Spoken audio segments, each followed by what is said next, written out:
Welcome class 8th in today's geography class. Students, as you know, in geography we are discussing chapter 9 human resources, that is our activity chapter, and in this chapter we have learned about people as resource, population distribution, and some factors that affects the distribution of population, some physical factors, non physical factors, and in our last class we have discussed about density of population and its types, जहाँ हमने देखा कि 3 type से population का distribution देखने को मिलता है डेंसिटी के अकॉर्डिंग, जिसमें densely populated areas, moderate areas और उसके बाद sparsely populated areas, 3 main types of population distribution थे।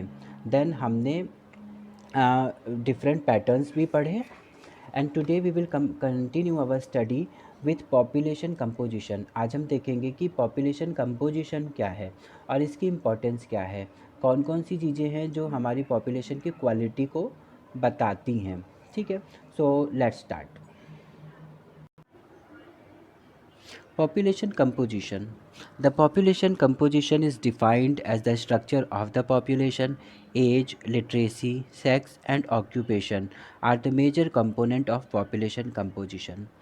पॉपुलेशन कंपोजिशन का मतलब होता है कि हमारी जिस भी पॉपुलेशन की हम स्टडी कर रहे हैं, जिस भी पर्टिकुलर एरिया के पॉपुलेशन के बारे में हम जानना चाहते हैं, उस पॉपुलेशन की क्वालिटी को जानें, है ना, कि वो किस टाइप की पॉपुलेशन है, किन किन तरह के लोगों के द्वारा कंपोज हुई है हमारी वो पॉपुलेशन। ठीक है, तो जहाँ पर जैसे हम लोग कौन कौन सी चीज़ें देख सकते हैं अगर हम कंपोजिशन की बात करते हैं, यानी वो उन फैक्टर्स की जिनसे हमारे पॉपुलेशन में वैरायटी आती है ना।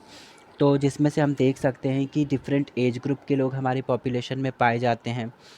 इनके अलावा कितने ऐसे लोग हैं जो किसी पर्टिकुलर एज ग्रुप के हैं, यानी जो ऐसा एज ग्रुप जो कि जिनके लिए स्टडीज़ ज़रूरी है, कुछ ऐसे एज ग्रुप जिनके लिए एम्प्लॉयमेंट ज़रूरी है, या हमारा थर्ड जो एज ग्रुप होता है जहाँ पर हमें हेल्थ केयर फैसिलिटीज़ की ज़रूरत पड़ती है ना। हर एज ग्रुप की अलग अलग नीड्स और डिमांड्स होती हैं ना, उनकी रिक्वायरमेंट अलग अलग होती है ना जी। और उन्हीं बेसिस पे गवर्नमेंट वर्क करती है उन डिफरेंट एज ग्रुप्स के लिए अलग अलग, क्योंकि हर एज ग्रुप के नीड्स और रिक्वायरमेंट्स अलग अलग होती हैं, है ना।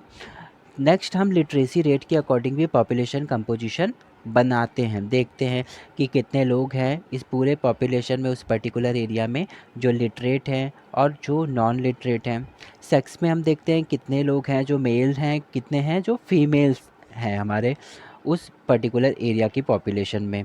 इनके अलावा हम ऑक्यूपेशन देख सकते हैं कि कितने तरह के लोग हैं जो एक टाइप ऑफ ऑक्यूपेशन करते हैं, है ना। कौन कौन से हैं जो प्राइमरी सेक्टर में हैं, कौन से हैं जो सेकेंडरी सेक्टर में हैं, कौन कौन से कितने लोग ऐसे हैं, कितने अमाउंट में पॉपुलेशन ऐसी है जो टर्चरी सेक्टर में काम करती है ना। सेक्टर्स भी हम लोगों ने कहीं डिस्कस किया हुआ था। तो इस तरह से डिफरेंट जो हमारे क्राइटेरियाज़ होते हैं या डिफरेंट टाइप से हम क्वालिटी पॉपुलेशन की क्वालिटी को अलग अलग कर लेते हैं। इसी को हम पॉपुलेशन कंपोजिशन करते हैं। मेनली हम इससे समझ सकते हैं कि जिस भी पर्टिकुलर एरिया के पॉपुलेशन की हम स्टडी कर रहे हैं, उस जगह के पॉपुलेशन के और डिटेल्स कलेक्ट करना, है ना। उनकी उन पॉपुलेशन को के बारे में और ज़्यादा कुछ जब हम जान लेते हैं तो हमें पता चल जाता है कि हमारी उस जगह की जो पॉपुलेशन है वो किस तरह के लोगों के द्वारा कंपोज करी गई, किस तरह के लोगों से बनी हुई है ना। किन किन तरह के किन किन क्वालिटीज़ के लोग हमारे उस पूरे पर्टिकुलर एरिया में रहते हैं। ठीक है, तो इस तरह से हम पॉपुलेशन कंपोजिशन को समझ सकते हैं। ठीक है, अब ये पॉपुलेशन कंपोजिशन जो है वो अलग अलग कंट्रीज़ या अलग अलग स्टेट्स या एक एक प्लेस से दूसरे प्लेस में डिफरेंट हो सकता है ना। हो सकता है कोई एक ऐसा एरिया है जहाँ पर लिटरेसी रेट बहुत हाई है ना, लेकिन वहाँ पर जो सेक्स रेशियो है वो बहुत सही नहीं है, बहुत अच्छा नहीं है। या कुछ ऐसे एरियाज़ हैं जहाँ पर बहुत अच्छा ऑक्यूपेशन है, लोग सारे लोग एम्प्लॉयड हैं, मैक्सिमम लोग एम्प्लॉयड हैं, लेकिन वहाँ पर लिटरेसी रेट जो अब आने वाले लोग हैं, उनके छोटे बच्चे हैं, उनके बीच में थोड़ा सा ठीक नहीं है ना। तो इस तरह से बहुत सारे फैक्टर्स हो सकते हैं जिनके वजह से पॉपुलेशन के कंपोजिशन में डिफरेंस देखने को मिलता है, यानी हर जगह पर सेम तरह के लोग नहीं मिलेंगे। पॉपुलेशन का जो कंपोजिशन है वो हर जगह पर एक जैसा नहीं होने वाला है। ठीक है, अब जो हमारे मेन क्राइटेरियाज हैं जिनके बेसिस पे हम पॉपुलेशन कंपोजिशन को समझते हैं, उनको डिस्कस करते हैं। First is age composition. ठीक है, age composition is simply defined as the number of persons in each age group. ठीक है, अब अगर हम बात करते हैं कि अब हमारा जो पूरा पॉपुलेशन है उसमें हम एज कंपोजिशन को ले लेते हैं और हम अब देखते हैं कि कितने अमाउंट में हमारे इस पॉपुलेशन के अंदर डिफरेंट एज ग्रुप्स के लोग हैं। ठीक, तो जैसे सबसे पहले हमारी जो इंडिया में पॉपुलेशन का डिवीज़न किया गया है वो 3 डिवीज़न किए गए हैं। जैसे फर्स्ट है चिल्ड्रन बिलो 15 ईयर्स। 15 ईयर्स से कम के लोग जो होंगे, कम एज के बच्चे जो होंगे, उनको हम लोग चिल्ड्रन कहते हैं। ठीक है, वो हमारा फर्स्ट एज ग्रुप होगा जो 0 ईयर टू 15 ईयर्स होगा। ठीक है, सेकंड एज ग्रुप जो है वो है हमारा अडल्ट्स का, जो कि बिटवीन 15 टू 65 माना जाता है। ठीक है, अब यही एज ग्रुप जो होता है वो प्रोडक्टिव पॉपुलेशन भी कहलाता है। प्रोडक्टिव पॉपुलेशन का मतलब ऐसे लोग जो कि प्रोड्यूस कर रहे हैं, अर्निंग कर रहे हैं, कुछ ना कुछ मैन्युफैक्चर कर रहे हैं, क्रिएट कर रहे हैं, फॉर्म कर रहे हैं, है ना, अर्निंग कर रहे हैं। इसका मतलब है कि यही एज ग्रुप जो होता है वो इकोनॉमिक एक्टिविटीज़ करता है, किसी ना किसी वे में एम्प्लॉयड होता है। ठीक, तो ये वर्किंग पॉपुलेशन जो होती है, वर्किंग एज ग्रुप जो होता है एडल्ट्स का 15 टू 65 का, इसी को हम लोग प्रोडक्टिव पॉपुलेशन भी कहते हैं। ठीक, जबकि हमारा फर्स्ट एज ग्रुप जो है वो स्टडीज़ का एज ग्रुप माना जाता है ना, कि इस टाइम पर हमें बच्चों को, मतलब इस एज ग्रुप के बच्चों की क्या रिक्वायरमेंट होती है, केवल एजुकेशन की रिक्वायरमेंट ज़्यादा होती है। इनके अलावा हेल्थ फैसिलिटीज़ होती है और बहुत ज़्यादा कुछ की ज़रूरत यहाँ पर नहीं होती है। ठीक, थर्ड एज ग्रुप आता है जो एज्ड पर्सन्स का, वो होता है अबव 65 ईयर्स। 65 के बाद जितने भी लोग होंगे, है ना, वो सारे लोग एज्ड या हमारे थर्ड ग्रुप में इंक्लूड किए जाएंगे। ठीक है, अब इस तरह से जब हम हमारे पूरे पॉपुलेशन का एज कंपोजिशन निकाल लेते हैं और हमें पता चल जाता है कि किसी पर्टिकुलर एरिया में कितने अमाउंट में लोग हैं जो फर्स्ट, सेकंड या थर्ड एज ग्रुप में मिलेंगे। ठीक है, अब हमको पता भी है कि हर एज ग्रुप की डिमांड अलग अलग होती है। जैसे हमने बताया कि चिल्ड्रन को एजुकेशन और हेल्थ केयर चाहिए, एडल्ट को एजुकेशन नहीं चाहिए, क्योंकि इस एज में आने के बाद जब हम, अगर हम मान भी लेते हैं कि 20 ईयर्स जो कि हमारे एडल्ट में ही इंक्लूड हो रहा है, पर जो हमारे मैक्सिमम लोग हैं, है ना, 15 टू 65 वाले, वो एजुकेशन के एज ग्रुप के नहीं मिलेंगे ना। वो किस एज ग्रुप में मिलेंगे, मतलब किस तरह की रिक्वायरमेंट इनकी होगी, इनको नीड होगी एम्प्लॉयमेंट की, जॉब की, सर्विस की, है ना। तो इनकी रिक्वायरमेंट हो गई जॉब की, या फिर ट्रेनिंग जो इंस्टीट्यूशंस होंगे, या हायर एजुकेशंस के जो स्कूल्स कॉलेजेस होंगे वो, है ना, प्रोफेशनल डिग्रीज़ वाले जो कॉलेजेस होंगे, उनकी रिक्वायरमेंट इस एज ग्रुप को होगी शुरू में, और बाद वालों को चाहिए एम्प्लॉयमेंट। थर्ड एज ग्रुप जो आता है 65, तो ये तो रिटायरमेंट की एज होती है। इस एज पे तो हमें एजुकेशन भी नहीं चाहिए, इस एज के लोगों को एजुकेशन नहीं चाहिए होता है ना, उनकी डिमांड नहीं होती एजुकेशन को लेके, और ना ही इनको एम्प्लॉयमेंट चाहिए। ठीक है, उस तरह से। और मेन जो इनका आ जाता है, इनकी रिक्वायरमेंट होती है, वो होती है हेल्थ फैसिलिटीज़ की। ठीक, तो अब अगर हमारी गवर्नमेंट ने पूरी पॉपुलेशन को डिवाइड कर लिया इन एज ग्रुप्स में, और डिसाइड भी कर लिया कि किस एज ग्रुप के लिए हमें क्या प्रोवाइड कराना है, क्या काम करना है, तो उनका काम आसान हो जाता है ना, उनका काम आसान हो जाएगा कि अब हमें नंबर ऑफ़ चिल्ड्रन हमने देख लिया, और उन नंबर ऑफ़ चिल्ड्रन के अकॉर्डिंग ही हम वहाँ पर स्कूल्स ओपन करेंगे, क्योंकि उस एज ग्रुप को तो एजुकेशन की रिक्वायरमेंट होती है। ठीक, उसी तरह एज्ड लोगों की अगर बात कर लें, तो अगर हमें पता चल गया कि उस पर्टिकुलर एरिया में कितने लोग हैं जो 65 ईयर्स के बाद के हैं, और हमें पता है कि 65 ईयर्स के बाद मोस्टली कौन कौन सी बीमारियाँ होती हैं, तो हम उसी के हिसाब से वहाँ पर सर्विसेज प्रोवाइड कर देंगे, फैसिलिटीज़ अवेलेबल करा देंगे। और वैसे ही एडल्ट का नंबर जब हमें मालूम चल जाएगा, तो हम उनके नीड्स के लिए, उनको जॉब्स के लिए, उनको ट्रेनिंग प्रोग्राम्स के लिए, और जो भी रिक्वायरमेंट है उनके लिए वर्क कर पाएंगे। तो इस तरह से गवर्नमेंट का जो वर्क का काम है ना, हमारा जो वो एक डिपार्टमेंट भी हम लोगों ने पढ़ा हुआ है ना, जो बनाया गया है इंडिया में, ताकि पीपल को पीपल रिसोर्स बनाया जा सके, है ना। The government of India, Indian ministry of human resource development, है ना, ये चीज़ बनी हुई है हमारे कंट्री में। और ह्यूमन को ह्यूमन रिसोर्स बनाने के लिए काम हो रहा है, यानी उनकी ज़रूरत की चीज़ें उन तक पहुंचाने का काम। तो वो ज़्यादा आसान हो पाता है और पॉसिबल हो पाता है जब हम उस जगह के पॉपुलेशन के एज कंपोजिशन को भी समझ लें, ठीक है। तो यहाँ पर ये बात भी समझ लेना ज़रूरी है कि 15 टू 65 ईयर्स को हम प्रोडक्टिव पॉपुलेशन कहते हैं, और इन्हीं को एक्टिव पॉपुलेशन या एक्टिव वर्कर्स भी कहा जाता है हमारे कंट्री का, क्योंकि यही असेट होती है हमारे कंट्री को। ग्रोथ कौन करा सकता है? यही 15 ईयर टू 65 ईयर्स वाले। बाकी एज्ड और चिल्ड्रन जो हैं वो तो डिपेंडेंट लोग होते हैं ना, चिल्ड्रन भी डिपेंडेंट होते हैं, उनको हर चीज़ के लिए अपने पेरेंट्स पर, अपनी फैमिली पर या दूसरों पर डिपेंडेंट रहना पड़ता है, क्योंकि वो इनकम भी नहीं कर रहे हैं। और वैसे ही एज्ड जो रिटायर्ड लोग होते हैं उनको भी अब जो भी फैसिलिटीज़ उनको चाहिए उसके लिए दूसरों पे डिपेंडेंट होते हैं, ठीक है। तो बीच का ये जो हमारा एडल्ट वाला एज ग्रुप है 15 टू 65 ईयर्स वाला, वो ही हमारा प्रोडक्टिव पॉपुलेशन, वही हमारा एक्टिव वर्कर्स, वही हमारे कंट्री के लिए एसेट का काम करते हैं। Clear. Next, composition of population is sex ratio. अब हम हमारे पॉपुलेशन को और डिटेल में अगर जानते हैं तो हम ये देखते हैं कि यहाँ पर सेक्स रेशियो क्या है, यानी कितने अमाउंट में हमारे इस पूरे पॉपुलेशन में मेल्स हैं और कितने अमाउंट में फीमेल्स हैं। सेक्स रेशियो क्या होता है? Sex ratio is defined as the ratio between males and females in the total population. किसी भी तरह से जो मेल्स का और फीमेल्स का टोटल नंबर होता है, उसी टोटल नंबर का जो हम रेशियो निकालते हैं, मैथ्स में पढ़ा है, जो रेशियो निकालते हैं, इसी रेशियो को हम सेक्स रेशियो कहते हैं। ये डिफाइन करता है किसी भी प्लेस में मेल्स और फीमेल्स के नंबर को, ठीक है। जनरली देखा जाना जाता है कि फीमेल्स का नंबर हर स्टेट में, हर जगह पर बहुत कम मिलता है मेल्स के कंपैरिजन में। लेकिन ये तो रेशियो जो है ये बैलेंस्ड होना चाहिए ना, जितने अमाउंट में हमारे पास मेल्स हैं उतने ही अमाउंट में फीमेल्स भी होने चाहिए, या अगर फ़र्क दिखता भी है, डिफरेंस दिखता है भी है, तो वो बहुत ज़्यादा नहीं दिखना चाहिए, है ना। क्योंकि ये तो गलत होगा जहाँ पर हम अगर फीमेल्स की संख्या कम है, इसका मतलब है कि हम, हमारी थिंकिंग, हमारा जो सब कुछ है वो बहुत पीछे है, अभी भी हम लोग डेवलप्ड नहीं है, है ना। तो इसके लिए क्या करना होगा? इसके लिए हमें सेक्स रेशियो को बैलेंस्ड करना ज़रूरी होता है, ठीक है।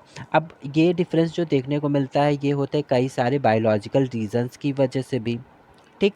अगर हम 1998 की बात करते हैं तो वर्ल्ड का जो सेक्स रेशियो था वो 1000 मेल्स में 986 फीमेल्स का था, ठीक है।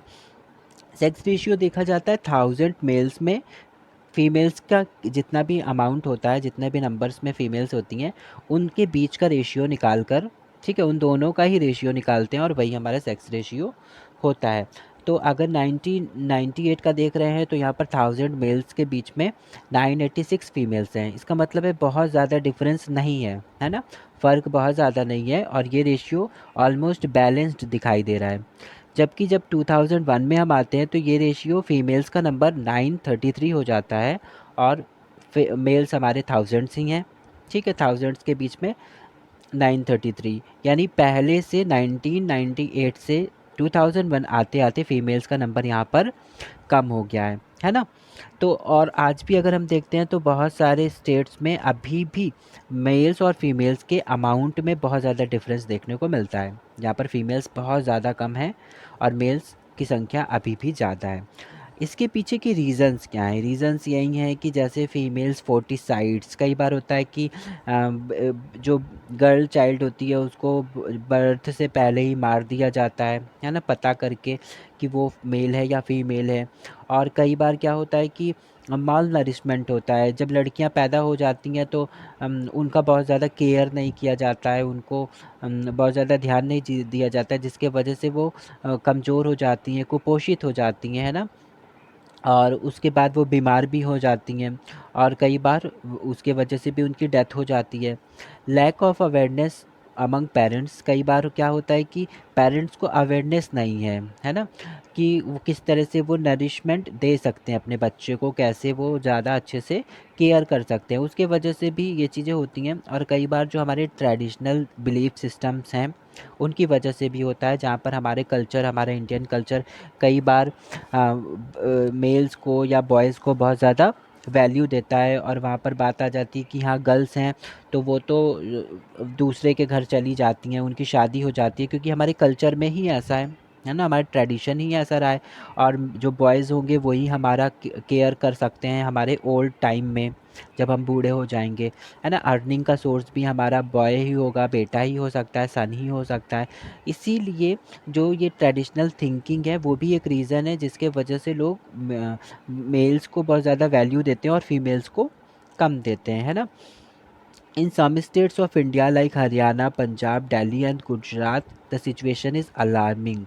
बहुत ज़्यादा बुरा जो सीन है वो देखने को मिलता है इन स्टेट्स में, जहाँ पर जो गर्ल चाइल्ड है उसको मार भी दिया जाता है या उसको रोका जाता है बर्थ होने से, है ना। और जहाँ पर उनकी केयर भी नहीं की जाती है। तो यहाँ पर थोड़ा सा सुधरने की ज़रूरत है, थोड़ा सा अवेयरनेस और लाने की ज़रूरत है, तो और लोगों को बताया जाए कि मेल्स और फीमेल्स दोनों की ही वैल्यू एक बराबर होती है और दोनों ही अपने कंट्री के लिए रिसोर्स बन सकते हैं, अगर उनके ऊपर free investment, education, health care और ट्रेनिंग प्रोग्राम्स, ये तीन इनपुट्स कर दिए जाए, तीन इन्वेस्टमेंट कर दिए जाए, तो बेटा और बेटी या बॉय गर्ल दोनों ही एक अच्छे रिसोर्स की तरह काम कर सकते हैं अपने कंट्री के ओवरऑल डेवलपमेंट में। Clear. Next is population pyramid, age sex pyramid. अब ये क्या होता है पॉपुलेशन पिरामिड? ये पॉपुलेशन पिरामिड एक तरह से रिप्रेजेंटेशन होता है जो हमें शो करता है मेल्स और फीमेल्स के डिस्ट्रीब्यूशन को या डिफरेंट एज ग्रुप्स के लोगों को भी। ठीक है, जैसे हम ग्राफ बनाते हैं जहाँ पर हम शो करते हैं ना कि किस तरह से जिस भी चीज़ को हम ग्राफ में शो कराना चाहते हैं उसको हम एक अलग तरीके से रिप्रेजेंट करते हैं, वैसे ही यहाँ पर हम एक पिरामिड बनाते हैं और पिरामिड में हम शो करते हैं मेल्स और फीमेल्स के डिस्ट्रीब्यूशन को, है ना, डिफरेंट एज ग्रुप्स के। तो ये जो पिरामिड हम देख पा रहे हैं ये है पॉपुलेशन पिरामिड ऑफ जापान। ठीक है, अब इसमें अब जो हम लोग लैटिट्यूड्स की तरह थ्री लाइंस देख रहे हैं, टू लाइंस बीच में दिखाई दे रही है ना, एक नीचे से जा रही है और एक ऊपर से जा रही है, जिसमें हमारे राइट साइड पर फीमेल्स हैं और लेफ़्ट साइड पर मेल्स का अमाउंट दिया हुआ है। ठीक है, अब यहाँ अगर हम देखते हैं तो 0 to 4, 5 to 9, 10 to 14, 5, ठीक है। तो ये जो 10 to 14 है ये इसके नीचे वाला जो एज ग्रुप है वो है चिल्ड्रन का। ठीक है, इसके बाद 15 to 19 से लेते हुए वहाँ पर 60 to 65 तक के बीच का जो दिखाई दे रहा है एरिया, ये हमारा एडल्ट्स का है। देन वहाँ पर हम देख रहे हैं 65, 69, 70, 74 और ये जाता है 85 प्लस तक। ठीक है, ये है हमारे एज्ड लोगों का, है ना, ओल्ड लोगों का अमाउंट। ठीक है, अब अगर हम नीचे की तरफ देखते हैं तो जहाँ पर 0 to 4 है ना, 0 to 4 देख पा रहे हैं, और यहाँ पर जो रेशियो दिखाई दे रहा है अगर हम मेल्स और फीमेल्स का देखते हैं तो फीमेल्स में भी बिटवीन 2 to 4 है, यानी 3 पर हम मान सकते हैं, और इसी तरह से मेल्स के साइड पर भी जो हमारा एंडिंग पॉइंट है लास्ट वो है 2 to 4 ही, यानी 3 पर। यानी 0 से 4 साल तक के बीच का जो सेक्स रेशियो है बॉयज़ और गर्ल्स का अमाउंट है मेल्स और फीमेल्स का, वो ऑलमोस्ट इक्वल है ना। और ये बहुत ही ज़्यादा कम दिखाई दे रहा है। ऊपर जब हम जाते हैं तो देख रहे हैं कि हम जो एडल्ट्स में जाते हैं तो यही जो मतलब अमाउंट है वो हमारा और ज़्यादा ब्रॉड हो जा रहा है, ज़्यादा बड़ा दिखाई दे रहा है ना। तो नीचे अगर हमको कम अमाउंट में मेल्स और फीमेल्स मिल रहे हैं तो इसका मतलब होता है कि यहाँ पर लो बर्थ रेट्स हैं, है ना, बहुत ज़्यादा नहीं बर्थ रेट है यहाँ पर, बहुत ज़्यादा नए जन्मे बच्चे नहीं हैं। ठीक है, ऊपर हम और बढ़ते हैं तो 15 to 19 के बीच का एरिया जो है वो बहुत ज़्यादा दूर तक फैला हुआ है, जहाँ पर अगर हम मेल्स को देख रहे हैं तो वो 6 to 4 के बीच में आ रहे हैं ना, बिटवीन 6 to 4 हम इसे 5 मान सकते हैं। और वैसे ही फीमेल्स का भी जो लास्ट पॉइंट दिख रहा है वो भी 4 to 6 ही आ रहा है, इसे हम 5 मान लेते हैं, ठीक है। तो इस यानी 15 to 19 में जो सेक्स रेशियो है वो भी इक्वल ही है, ठीक है।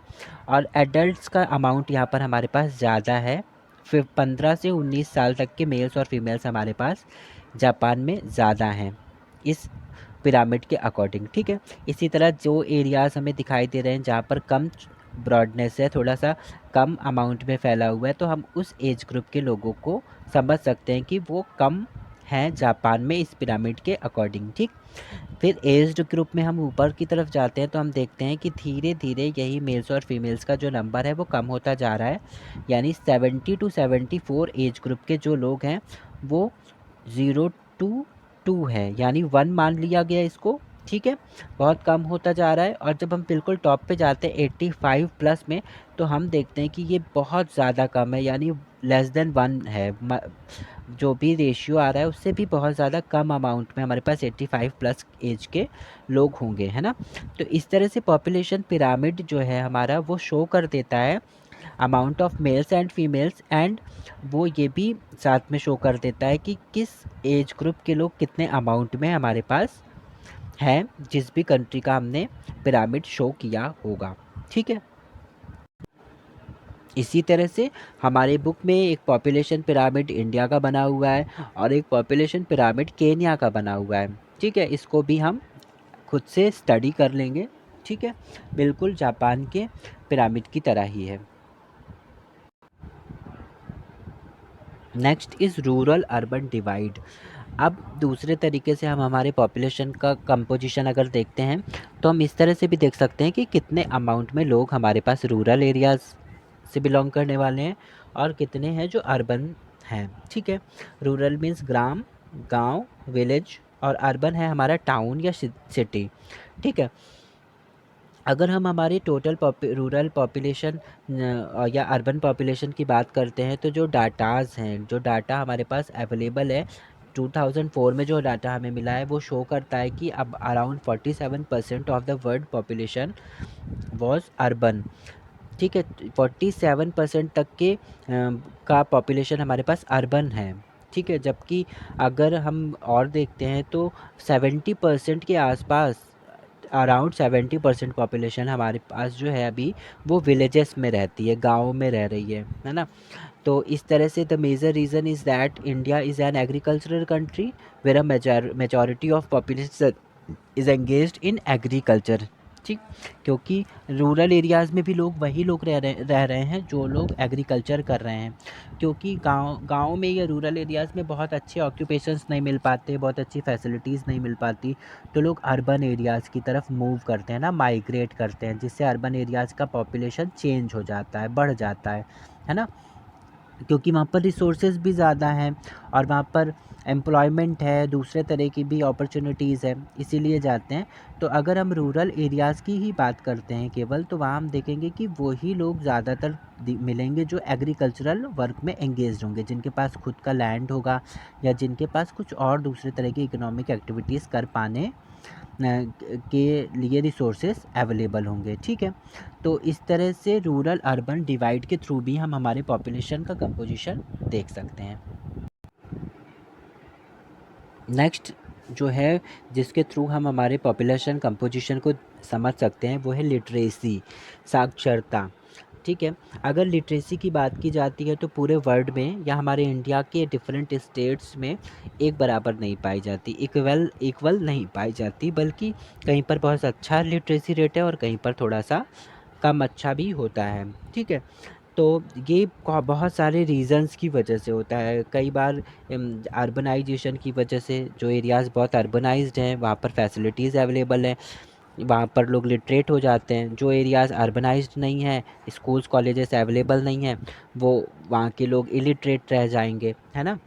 उनके अलावा सोशल स्टेटस, बहुत से लोगों का सोशल स्टेटस बहुत अच्छा नहीं होता है ना। बहुत से जो सोशल क्लासिफिकेशन हम लोगों ने किए हुए हैं जहाँ पर बहुत सारे सोशल ग्रुप्स को हम लोगों ने राइट टू एजुकेशन भी नहीं दिया हुआ था पहले भी, जिसके वजह से भी लिटरेसी का गैप देखने को मिलता है। इनके अलावा लेवल ऑफ इकोनॉमिक डेवलपमेंट, कुछ लोग होते हैं जिनके पास इनकम अच्छी आ रही है, जो बहुत अच्छा सोर्स आ रहा है उनके पास इनकम का, है ना, तो वो लोग बहुत अच्छे से एजुकेशन दिला पाएंगे अपने फैमिली के बच्चों को। लेकिन जो पुअर्स हैं, जिनका इकोनॉमिक स्टेटस बहुत अच्छा नहीं है, इकोनॉमिक डेवलपमेंट बहुत अच्छा नहीं है, तो वो लोग उनकी फैमिलीज़ कहीं ना कहीं इलिटरेट रह जाएंगे, जाने में ज़्यादा पॉसिबिलिटी उनके लिए होगी। इनके अलावा गवर्नमेंट के बहुत सारी पॉलिसीज़ भी लिटरेसी रेट को प्रभावित करते हैं, ठीक है। अगर हम देखते हैं रूरल और अर्बन एरियाज़ के बीच के लिटरेसी रेट को, तो हम पाएंगे कि जो अर्बन एरियाज़ हैं वहाँ पर लिटरेसी रेट हायर है रूरल एरियाज़ से भी ज़्यादा। क्यों? क्योंकि हम लोगों ने पढ़ा कि urban areas means urban urban areas means developed areas, जहाँ जो टाउन्स हैं, सिटीज़ हैं, है ना। और जहाँ टाउन्स और सिटीज़ में तो बहुत पास पास ही हर तरह के स्कूल्स मिलेंगे, प्राइमरी से लेकर मिडिल जो स्कूल्स होते हैं, सेकेंडरी स्कूल्स होते हैं, या हायर इंस्टीट्यूशंस भी जो होते हैं वो भी अर्बन एरियाज़ में मिल जाएंगे बहुत आसानी से, है ना। जिसके वजह से वहाँ पर लिटरेसी रेट ज़्यादा अच्छा होगा, ठीक। उसके अलावा वहाँ पर लोगों को के पास इकोनॉमिक एक्टिविटीज़ हैं, वहाँ पर लोग बहुत ज़्यादा एम्प्लॉयमेंट भी अवेलेबल होता है। और जो शहरी एरियाज़ हैं वहाँ पर बहुत ज़्यादा पॉसिबिलिटी होती है हर चीज़ को कर पाने की, जबकि रूरल एरियाज़ में नहीं होता है। इसीलिए ये इन सब चीज़ों की अनअवेलेबिलिटी की वजह से भी अर्बन एरियाज़ जो होता है वो रूरल एरिया से ज़्यादा अच्छा लिटरेसी रेट वाला देखने को मिलता है, ठीक है। इसके अलावा अगर हम लिटरेसी रेट की बात करते हैं, तो literacy is higher in males as compare to females, ठीक है। अगर जेंडर वाइज भी हम देखते हैं, पहले तो हमने रूरल और अर्बन में देखा, तो अर्बन एरियाज़ में लिटरेसी रेट ज़्यादा अच्छा है। फिर हम अगर मेल्स और फीमेल्स के बीच में देखते हैं, तो हम पाएंगे कि मेल्स में लिटरेसी रेट बहुत ज़्यादा है, फीमेल्स में कम। तो उसके पीछे के रीज़न्स हम लोगों ने पढ़ ही लिए कि फ़ीमेल्स को बहुत कम वैल्यूज़ देना, ट्रेडिशनल कल्चर जो हमारा है उसकी वजह से, या फिर बहुत जो से लोग हैं जो पुअर हैं, जो बेटियों के लिए बहुत ज़्यादा नहीं कर सकते हैं ना, तो वो फर्स्ट प्रायोरिटी अपने सन को दे देते हैं, क्योंकि उनके पास उनका जो इकोनॉमिक डेवलपमेंट है वो बहुत अच्छा नहीं है। तो बहुत सारे इस तरह के रीज़न्स हैं जिनके वजह से भी इस तरह का जो लिटरेसी रेट का गैप है वो मेल्स और फीमेल्स में भी देखने को मिलता है। In India Kerala has the highest literacy rate with 93.91%। सबसे ज़्यादा लिटरेसी रेट हमारे इंडिया में अगर है कहीं, तो वो है केरला में, जो ऑलमोस्ट 93.91% है। इतनी ज़्यादा अमाउंट में वहाँ पर लोग हमारे लिटरेट हैं। 2011 सेंसस के अकॉर्डिंग अगर हम पूरे हमारे ओवरऑल इंडिया के लिटरेसी रेट की बात करते हैं, तो 74.04% पॉपुलेशन हमारे यहाँ की लिटरेट है, और जो बच रही है पॉपुलेशन वो अभी भी इलिटरेट हैं। इनमें अगर हम फीमेल्स और मेल्स के लिटरेसी रेट को देखते हैं, तो फीमेल्स इनमें से 65.46% फीमेल्स एजुकेटेड हैं, मतलब लिटरेट हैं, और मेल्स का अमाउंट यहाँ पर ज़्यादा देखने को मिल रहा है, जो कि 82.14% है, ठीक है। तो ये गैप भी बहुत ज़्यादा नहीं दिख रहा है, लेकिन फिर भी गैप है। अभी इसको और क्लोज़ आने की ज़रूरत है, ताकि ये जो दोनों के बीच में लिटरेसी रेट का जो गैप है वो हट जाए, और गर्ल्स को भी उतनी ही अपॉर्चुनिटी मिल सके जितने बॉयज़ को मिलती है ना। धीरे धीरे अगर हम पूरा एनालाइज़ करते हैं पुराने डाटा को और आज के टाइम के भी, तो देखते हैं कि ये जो गैप है वो धीरे धीरे कम हो रहा है, चाहे वो सेक्स रेशियो का हो, चाहे वो लिटरेसी रेट का हो, ठीक है। मेल्स और फीमेल्स के बीच में, और रूरल अर्बन एरियाज़ या डिफरेंट लेवल्स पे जो हमें फ़र्क देखने को मिलता है वो अब कम हो रहा है, और अब सभी जगह पर एक बराबर रेट के साथ सब कुछ दिखता हुआ दिखाई दे रहा है। क्लियर। और अगर हम इंडिया की बात करते हैं, तो इंडिया जैसे डेवलपिंग कंट्री के लिए ज़रूरी है कि यहाँ पर एजुकेशन, हेल्थ केयर और जो टेक्निकल ट्रेनिंग जैसी चीज़ें हैं उनको प्रोवाइड कराई जाने की ज़रूरत है, क्योंकि हम लोग ह्यूमन रिसोर्स पढ़ रहे हैं, और इन्हीं चीज़ों की वजह से ह्यूमन रिसोर्स तैयार हो सकता है, ठीक है। आई